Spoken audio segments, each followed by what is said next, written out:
നമസ്കാരം. പുതിയൊരു വീഡിയോയിലേക്ക് സ്വാഗതം. ഇന്നത്തെ വീഡിയോ വളരെ യൂസ്ഫുൾ ആയ ഒരു വീഡിയോ ആണ്. പലരും അന്ന് കമന്റായിട്ട് വന്ന് ചോദിച്ചുകൊണ്ടാണ് ഞാൻ ഈ ഒരു വീഡിയോ ചെയ്യുന്നത്. അതായത് എങ്ങനെയാണ് കൃത്യമായിട്ട് ക്ലച്ച്, ബ്രേക്ക്, ആക്സിലേറ്റർ ഉപയോഗിക്കുക, എങ്ങനെയാണ് കൃത്യമായിട്ട് കാല് വെക്കേണ്ടത്, ആക്സിലേറ്റർ കൂടിപ്പോകുന്ന കയറ്റങ്ങൾ കയറുന്ന സമയത്ത്, അഥവാ ആക്സിലേറ്ററിൽ നിന്ന് കാലെടുത്താൽ കയറുന്നില്ല, ആക്സിലേറ്റർ കൊടുത്താൽ കൂടിപ്പോകുന്നു, കൃത്യമായിട്ട് എങ്ങനെ കാല് വെക്കണം എന്നൊന്നും കൃത്യമായിട്ട് നിങ്ങൾക്കും അറിയില്ല. അങ്ങനെയുള്ളവരാണെങ്കിൽ നിങ്ങൾക്ക് വേണ്ടിയിട്ട് ഈ വീഡിയോ യൂസ്ഫുൾ ആകും. അറിയാവുന്ന ആരും ഈ ഒരു വീഡിയോ കാണണമെന്നേ ഇല്ല. ആശ്രട്ട കാല് വെക്കുന്ന സമയത്ത് പേടിയുള്ളവരൊക്കെയാണ് നിങ്ങൾ ഈ വീഡിയോ സ്കിപ്പ് ചെയ്ത് തന്നെ കാണുക. നിങ്ങൾക്ക് തീർച്ചയായിട്ടും ഈ ഒരു വീഡിയോ യൂസ്ഫുൾ ആകും. നമ്മുടെ ചാനൽ ആദ്യമായിട്ടാണ് കാണുന്നത്, അത് യൂട്യൂബ് വഴിയാണെങ്കിൽ ഒന്ന് സബ്സ്ക്രൈബ് ചെയ്ത് സപ്പോർട്ട് ചെയ്യുക. അതുപോലെ നമ്മൾ ജോ ഡ്രൈവിംഗ് എന്ന പേരിൽ തന്നെ ഫേസ്ബുക്കും ഇൻസ്റ്റായും പുതിയതായിട്ട് തുടങ്ങിയിട്ടുണ്ട്. നിങ്ങൾ അതുവഴിയാണെങ്കിൽ ഒന്ന് ഫോളോ ചെയ്ത് സപ്പോർട്ട് ചെയ്യുക. വീഡിയോ കണ്ട് ഇഷ്ടപ്പെട്ടാൽ ഒരു ലൈക്ക് തരാൻ മറക്കരുത്. അതുപോലെ വീഡിയോ കണ്ടു നോക്കുക. കൃത്യമായിട്ട് അത് മനസ്സിലാകുന്നില്ല എന്നുണ്ടെങ്കിൽ നമ്മൾ നേരിട്ട് തന്നെ നിങ്ങളുടെ സ്വന്തം വാഹനത്തിൽ വന്ന് ഞാൻ പ്രാക്ടീസ് കൊടുക്കുന്നുണ്ട്. ഒരു വൺ ഡേ ട്രെയിനിങ് പ്രോഗ്രാമാണ്. ഈ ഒരു ക്ലാസ് നിങ്ങൾ അറ്റൻഡ് കഴിഞ്ഞാൽ വരുന്ന ദിവസം മുതൽ തനിയെ വാഹനം ഓടിക്കുവാനുള്ള ട്രിക്കുകളും ടിപ്സുകളുമാണ് ഞാൻ ഈ ഒരു ക്ലാസ്സിലൂടെ പറഞ്ഞു തരുന്നത്. ഞാൻ ഉറപ്പ് തരുന്നു, ഗ്യാരണ്ടി തരുന്നു, നിങ്ങൾ ഈ ഒരു ക്ലാസ് അറ്റൻഡ് കഴിഞ്ഞാൽ വരുന്ന ദിവസം മുതൽ തനിയെ വാഹനം ഓടിച്ചിരിക്കും. നിങ്ങൾക്ക് വാഹനം ഓടിക്കണം എന്ന് ആഗ്രഹം ഉണ്ടെങ്കിൽ കോൺടാക്ട് ചെയ്യും. പലരും നമ്മളെ മടിപ്പിക്കും. ഈ ഒരു പ്രായത്തിൽ പറ്റില്ല, ലൈസൻസ് ഒന്നിട്ട് പ്രാക്ടീസിന് പോയതല്ലേ, പ്രായം കൊണ്ടായിരിക്കും നിർത്തിക്കും. നമ്മുടെ ചുറ്റിനും നോക്കിയാൽ തന്നെ 75-80 വയസ്സുള്ള അപ്പച്ചന്മാർ പോലും വാഹനം ഓടിക്കുന്നത് നമ്മൾ കാണുന്നുണ്ട്. പിന്നെ നമ്മൾ ഈ ലൈസൻസ് കൈവച്ച് വാഹനം വിട്ടിട്ടുണ്ടും പഠിച്ചതാണെന്ന് പറഞ്ഞിട്ട് എന്തുകൊണ്ട് നോക്കിയിരിക്കുന്നത്? നിങ്ങൾക്ക് വാഹനം ഓടിക്കണമെന്ന് ആഗ്രഹമുണ്ടോ? എന്റെ ജില്ല ഏതാണ് കരുതണ്ട, നിങ്ങളുടെ സ്വന്തം വാഹനത്തിൽ വന്ന് ഞാൻ പ്രാക്ടീസ് നടക്കുന്നു. നിങ്ങൾക്ക് ആഗ്രഹമുണ്ടെങ്കിൽ എന്നെ കോൺടാക്ട് ചെയ്യാം. എന്തായാലും നമുക്ക് നേരെ വീഡിയോയിലേക്ക് പോകാം. ഓക്കെ, അതായത് നമ്മൾ എങ്ങനെയാണ് കൃത്യമായിട്ട് ക്ലച്ചിൽ കാല് വെക്കേണ്ടതെന്ന് വെച്ചാൽ, നിങ്ങൾ ഒരു കാരണവശാലും നിങ്ങൾ ക്ലച്ചിൽ കാല് വെക്കുന്ന സമയത്ത് ഇത് കണ്ടില്ലേ, നിങ്ങളിങ്ങനെ കാലിന് ഉപ്പൂറ്റി നിലത്ത് മുട്ടിച്ച് വെക്കരുത്. കാരണം ഈ കാലിന് ഉപ്പൂറ്റി നിലത്ത് മുട്ടിച്ച് വെക്കുന്നത് കൊണ്ടാണ് നിങ്ങൾക്ക് കൃത്യമായിട്ട് ഒരു വാഹനത്തിന് ക്ലച്ചെന്ന് കാലെടുക്കുന്ന സമയത്ത് ഓഫ് ആയി പോകുന്നതും കട്ടിയായിട്ട് തോന്നുന്നു ഒക്കെ. അപ്പൊ ഈ ഒരു രീതിയിൽ നിങ്ങൾ ഇങ്ങനെ ക്ലച്ചിൽ കാല് വെക്കുക. അതായത് നമ്മുടെ ഈ ഒരു ഭാഗം കണ്ടല്ലോ, നിങ്ങൾ വിരലും കൊണ്ടല്ല, നമ്മുടെ ഈ ഒരു ഭാഗം, അതായത് നമുക്കിപ്പോ ഒരു കയ്യിൽ എന്തെങ്കിലും ഉണ്ടെന്ന് നമുക്ക് സ്പർശനം തോന്നുന്ന ഭാഗം എവിടെയാണ്? നമുക്ക് ഇവിടെയാണ്. അതായത് നിങ്ങൾ ഇവിടെ വെക്കരുത്, അതുപോലെ തന്നെ ഇവിടെ ആകരുത്. ഈ ഒരു ഭാഗത്തിരുന്നാൽ നമ്മുടെ കയ്യിൽ എന്തൊരു സാധനം ഉണ്ടെങ്കിലും ഈ ഒരു ഭാഗത്തിരുന്നാൽ നമുക്ക് കൃത്യമായിട്ട് ഇന്നതാണ് നമ്മൾ കണ്ടില്ലെങ്കിൽ പോലും നമുക്കത് മനസ്സിലാക്കാൻ പറ്റും. എന്ന് പറഞ്ഞാൽ നമ്മൾ ഈ ഒരു ഭാഗം കൊണ്ട് വേണം എന്ത് ചെയ്യാൻ, ക്ലച്ച് ചവിട്ടാൻ വേണ്ടിയിട്ട്. അതായത് കണ്ടില്ലേ, അപ്പൊ നിങ്ങൾ ആ കാലിന്റെ ഉപ്പൂറ്റി ഒരുപാട് നിങ്ങൾ ഇങ്ങനെ പൊക്കുകയും വേണ്ട, അതുപോലെ ഇങ്ങനെ താക്കുകയും വേണ്ട. ഇത് കണ്ട നമുക്ക് ആ ഒരു ജോയിന്റ് കൊണ്ട് തന്നെ വേണം എന്ത് ചെയ്യാൻ, നിങ്ങൾ ക്ലച്ചിൽ ഇങ്ങനെ കാലിങ്ങനെ എടുക്കാൻ വേണ്ടിയിട്ട്. അല്ലാതെ നിങ്ങൾ എന്ത് ചെയ്യരുത്, നിങ്ങൾ ഇങ്ങനെ ക്ലച്ചിന്റെ ഉപ്പൂറ്റി നിലത്ത് കാല് വെച്ചിട്ട് ഇങ്ങനെ ഈ വിരലിന്റെ ഭാഗം, മൂളത്തെ ഭാഗം തന്നെ ഇങ്ങനെ പൊക്കിക്കൊണ്ട് വരരുത്. ഇങ്ങനെ പൊക്കുന്നതുകൊണ്ടാണ് എന്ത് സംഭവിക്കുന്നത്, ഇടിച്ച് ഓഫായി പോകുന്നത്, തെറിച്ച് പോകുന്നത് കൃത്യമായിട്ട്. പിന്നെ നമുക്ക് അഥവാ ഈ എടുക്കുന്ന സമയത്ത്, സ്പീഡ് കൂടുന്ന സമയത്ത് ക്ലച്ച് നമുക്ക് കൺട്രോൾ, അതായത് സ്പീഡ് കുറയ്ക്കാൻ നിങ്ങൾക്ക് കഴിയാതെ വരുന്നത്. അതുകൊണ്ട് ഈ ഒരു രീതിയിൽ ഇങ്ങനെ കണ്ടാ, ഈ ഒരു രീതിയിൽ ഇങ്ങനെ വേണം നിങ്ങൾ ക്ലച്ചിന്റെ കാല് ഉപയോഗിക്കാൻ വേണ്ടി. കാരണം ഈ ഒരു രീതിയിൽ ഇങ്ങനെ നമ്മൾ ഉപയോഗിച്ചാൽ മാത്രമേ നമുക്ക് പെട്ടെന്ന് ഒരു വാഹനത്തെ നിയന്ത്രിക്കാൻ, അതായത് നമുക്ക് സ്പീഡ് കൂട്ടേണ്ടതുണ്ട്, അതുപോലെ തന്നെ ഗിയർ മാറേണ്ടതുണ്ട്, അതുപോലെ തന്നെ പതിയെ എടുക്കേണ്ടതുണ്ട്.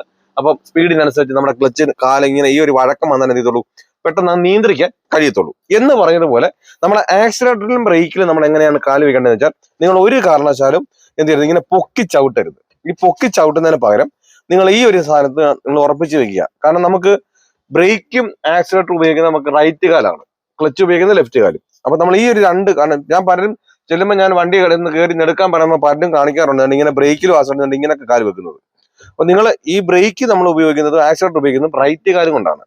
അപ്പൊ ഈ ഒരു രീതിയിൽ ഇങ്ങനെ നമ്മൾ ബ്രേക്കിന് നേരെ താഴെയായിട്ട് കാലിരുന്നുകൊണ്ട് ഈ ഒരു രീതി ഇങ്ങനെ വേണം നിങ്ങൾ കാല് വെക്കാൻ വേണ്ടിയിട്ട്. അപ്പൊ കൃത്യമായിട്ട് ഈ കാലിരിക്കുന്നത് എങ്ങനെയാണെന്ന് വെച്ച് കഴിഞ്ഞാൽ, നിങ്ങൾ നിലത്ത് ഉപ്പൂറ്റി നിലത്ത് മുട്ടിച്ച് വെക്കുക. എന്നിട്ട് ഈ ഒരു രീതിയിൽ ഇങ്ങനെ വേണം നിങ്ങളത് കാല് വെക്കാൻ വേണ്ടിയിട്ട്. അപ്പൊ കൃത്യമായിട്ട് ബ്രേക്ക് കാല് വെക്കുന്ന സമയത്ത് കൂടുതൽ കയറ്റി വെക്കണോ ഇറക്കി വേണോ എന്ന് പലർക്കും സംശയം ഉണ്ടാവും. നിങ്ങൾ ഒരു കാരണവശാലും വിരലിന്റെ ഭാഗം കൊണ്ട് ചവിട്ടരുത്. ഈ വിരലിന്റെ ഭാഗം കൊണ്ട് ചവിട്ടി കഴിഞ്ഞാൽ നമുക്ക് അത് ബ്രേക്ക് ആണോ ആക്സിലേറ്റർ ആണോ എന്ന് അറിയത്തില്ല. അതുപോലെ തന്നെ നമ്മുടെ കാല് ഇങ്ങനെ ഇരിക്കുകയാണെങ്കിൽ നമ്മൾ പ്രസ് ചെയ്യുന്ന സമയത്ത് വിരലിലോട്ട് പോയി കഴിഞ്ഞാൽ നമുക്ക് കൃത്യമായിട്ട് എടുക്കാൻ പേടി തോന്നും. കാരണം പലയിടത്തും നമുക്ക് വണ്ടി എടുക്കേണ്ടത്, അപ്പം ബ്രേക്കിൽ നിന്ന് കാല് മാറ്റാൻ പേടി തോന്നും. അപ്പൊ നമുക്ക് ഈ ജോയിന്റിന്റെ ഭാഗം കൊണ്ട് തന്നെ എന്ത് വേണം, നിങ്ങൾ ആ ബ്രേക്ക് കാല് വയ്ക്കുക ഈ ഒരു രീതി. അപ്പൊ നമുക്ക് എല്ലാ വിരലും ആക്സിലേറ്റർ വേണമെന്നില്ല. നമുക്കിപ്പം ഈ ആർച്ച് പോലെ തള്ളവറിന്റെ താഴത്തെ ഭാഗം കിട്ടിയാലും മതി, ആക്സിലേറ്റർ മതി നമുക്ക്. കാരണം ആക്സിലേറ്ററിൽ നിന്ന് കാല് മാറിയാലോ ഒന്നും സംഭവിക്കാനില്ല, പക്ഷെ ബ്രേക്കിൽ നിന്ന് കാല് മാറിയാലോ എന്തെങ്കിലും സംഭവിക്കുക. അപ്പൊ നമ്മുടെ കാല് ബ്രേക്കിന് നേരെ ഇരിക്കുക, താഴെയാട്ടെ. നിങ്ങളല്ലാതെ ഈ ബ്രേക്കിലും ആക്സിലേറ്ററും എത്താൻ വേണ്ടിയിട്ട് നിങ്ങൾ ഇങ്ങനെ ചരിച്ച് രണ്ട് ഭാഗത്തിന്റെ സെൻട്രലായിട്ട് ഇങ്ങനെ വെച്ചിട്ട് നിങ്ങൾ ഇങ്ങനെ കൊടുക്കരുത്. കാരണം ഇങ്ങനെ കൊടുത്തു കഴിഞ്ഞാൽ ഇത് കണ്ടില്ലേ, ആക്സിലേറ്റർ കൂടിപ്പോകും, പിന്നെ കാലെടുക്കാൻ നമുക്ക് ബുദ്ധിമുട്ട് വരും. അതുപോലെ തന്നെ നമുക്ക് തിരിച്ച് ബ്രേക്കിലേക്ക് വരേണ്ട സമയത്ത് ഇങ്ങോട്ട് വരാനും ബുദ്ധിമുട്ട് വരും. അപ്പൊ ഈ ഒരു രീതിയിൽ ഇങ്ങനെ വേണം എന്ത് ചെയ്യാൻ, നിങ്ങൾ ബ്രേക്കും ആക്സിലേറ്ററും ഉപയോഗിക്കണം. ആക്സിലേറ്റർ കൊടുക്കുന്ന സമയത്ത് നമുക്ക് ഒരുപാട് ആക്സിലേറ്ററിന് കാല് മാറിയാൽ ഒന്നും സംഭവിക്കാനല്ല. അപ്പൊ അതുകൊണ്ട് കിട്ടിയാലും മതി. ആക്സിലേറ്റർ എത്താൻ ഏറ്റവും കൂടുതലും കെയർ ചെയ്യുന്ന എല്ലാവരും ആക്സിലേറ്ററെ കാല് വെക്കാൻ വേണ്ടിയിട്ടാണ്. അപ്പൊ നമുക്ക് കൂടുതലായിട്ട് അതിലോട്ട് ഏറ്റവും കൂടുതൽ നമ്മൾ പ്രാമുഖ്യം കൊടുക്കുന്നതുകൊണ്ടാണ് നമുക്ക് ആ പേടികൾ ഉണ്ടാകുന്നത്.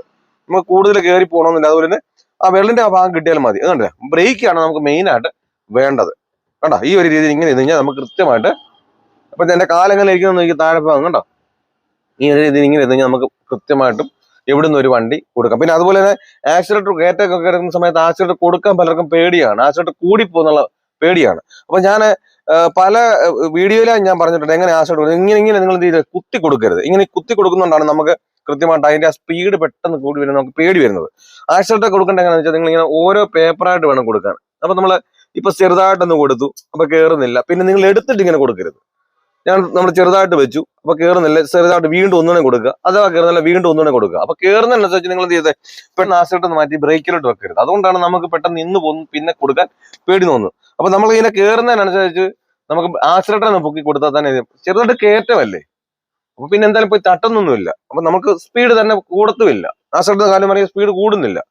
ആക്സിലേറ്റർ മാറ്റി വെച്ചിട്ട് ആവശ്യം വരുന്ന സമയത്ത് മാത്രം എന്ത് ചെയ്താൽ മതി, ബ്രേക്ക് ചവിട്ടിയാൽ മതി. ഈ ഒരു രീതിയിൽ തന്നെ നമുക്ക് പേടികൾ, ആക്സിലേറ്ററിനുള്ള പേടികളും മാറി ബ്രേക്ക് ചവിട്ടാനും ആക്സിലേറ്റർ ചവിട്ടാനും കാലുകളൊക്കെ കൃത്യമായിട്ട് എത്താനും അതുപോലെ തന്നെ ക്ലച്ച് കൺട്രോളിങ് ഒക്കെ കൃത്യമായിട്ട് വളരെ എളുപ്പത്തിൽ തന്നെ. കാരണം നമ്മൾ കൈയും കാലും കൊണ്ടാണ് വണ്ടി ഓടിക്കുന്നത്. അപ്പൊ കൃത്യമായിട്ട് കൈയും കാലും കൃത്യമായിട്ട് ചെയ്ത് എങ്ങനെയാണ് പൊസിഷൻ അനുസരിച്ച് വെച്ച് ചെയ്തൊരു ബാലൻസ് ആകത്രത്തോളം കാലം നമുക്ക് എത്ര നമ്മൾ പ്രാക്ടീസ് ചെയ്തെന്ന് പറഞ്ഞാലും, എത്ര നമ്മൾ കിലോമീറ്ററുകൾ ഒരു വാഹനം ഓടിച്ചെന്ന് പറഞ്ഞാലും, ചെറിയ സ്പേസ് ഉള്ള സ്ഥലങ്ങളിൽ, ഇടുങ്ങിയ സ്ഥലത്തിൽ റിവേഴ്സ് എടുക്കാന്, ഇങ്ങനെയൊക്കെയുള്ള സ്ഥലങ്ങളിലൊക്കെ നമുക്ക് കാലുകൾ കൃത്യമായിട്ടായില്ലെന്നുണ്ടെങ്കിൽ നമുക്ക് വളരെ പ്രയാസമായിരിക്കും. ഈ ഒരു രീതി ചെയ്ത് കഴിഞ്ഞാൽ നമുക്ക് വളരെ എളുപ്പത്തിൽ തന്നെ നമുക്ക് എവിടുന്ന് ഒരു വാഹനം എടുക്കണം, അപ്പൊ കൃത്യമായിട്ട് നമുക്ക് എടുക്കാനും നിർത്താനും സ്ലോ ചെയ്യാനും ഒക്കെ വളരെ എളുപ്പത്തിൽ തന്നെ എന്ത് ചെയ്യാൻ കഴിയുന്നതാണ്. കാര്യങ്ങളൊക്കെ പറഞ്ഞ് നിങ്ങൾക്ക് വ്യക്തമായി മനസ്സിലായത്. എന്തെങ്കിലും സംശയങ്ങളോ കാര്യങ്ങളുണ്ട്, അല്ല ഇനി ഒരു വീഡിയോ ചെയ്യുന്ന കമന്റ് ബോക്സ് ഒന്ന് ചോദിച്ചാൽ ഞാൻ ചെയ്യുന്നതായിരിക്കും.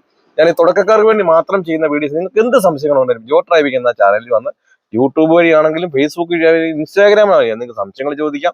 ഇനി ഒരു വീഡിയോ ചെയ്യാൻ ചോദിച്ചാൽ ഞാൻ ചെയ്യുന്നതായിരിക്കും. നിങ്ങൾക്ക് എന്തോരം യൂസ്ഫുൾ ആയി എന്നുള്ളതും അത് കമന്റ് ആയിട്ട് തന്നെ രേഖപ്പെടുത്തുക. നല്ലൊരു ടോപ്പിക്കുമായി അടുത്ത വീഡിയോയിൽ കാണും വരെ ഗുഡ് ബൈ.